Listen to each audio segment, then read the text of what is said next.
I mean, there's different stages of challenges that you encounter in your PhD. I think the one that pretty much every PhD student will have in common is that first launch out into this ocean of research.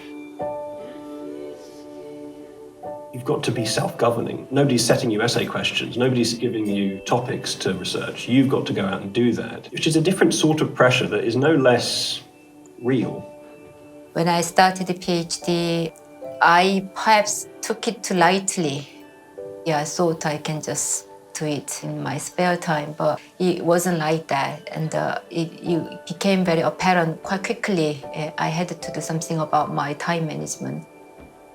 The journey of a PhD looks and feels a lot like a roller coaster. The peaks and troughs of confidence, of enjoyment, of just wading through all those words that you're writing, that you're having to read, can influence and affect your enjoyment of the PhD.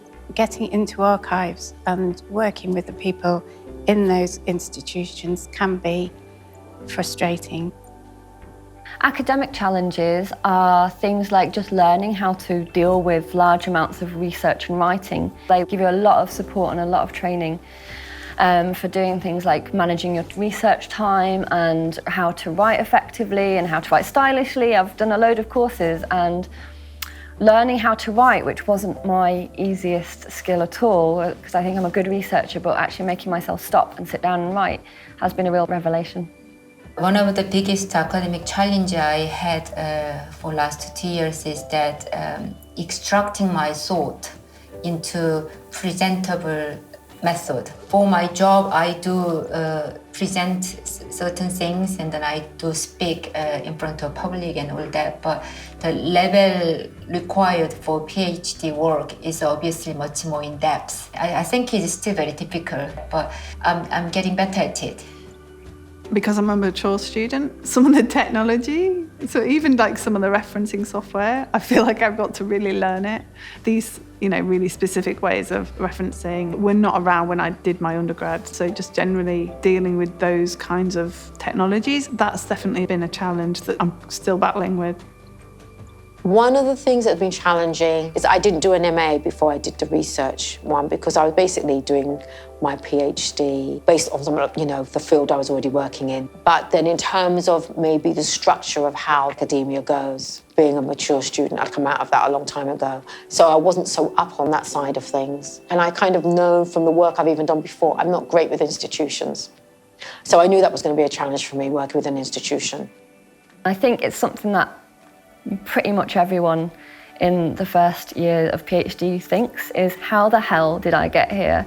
I'm a fraud, I got here by luck, I shouldn't be here. You have a real imposter syndrome. Everybody feels that way. You all feel like you really shouldn't be there, but it's absolutely fine. You might feel like you know nothing and you really didn't have the right set of skills, but it's the journey that's making you into a researcher. That's important.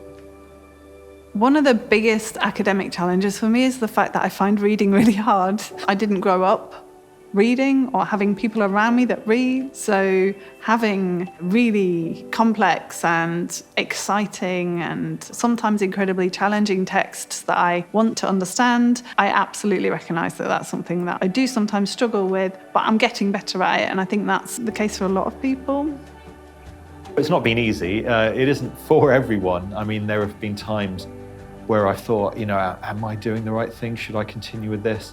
But it is definitely worth it. There is, like I said, a huge community of people out there who are struggling in similar ways. But it's really rewarding, it's really enriching, it's really difficult, but it does feel like it's worthwhile and does feel that it's a journey worth taking.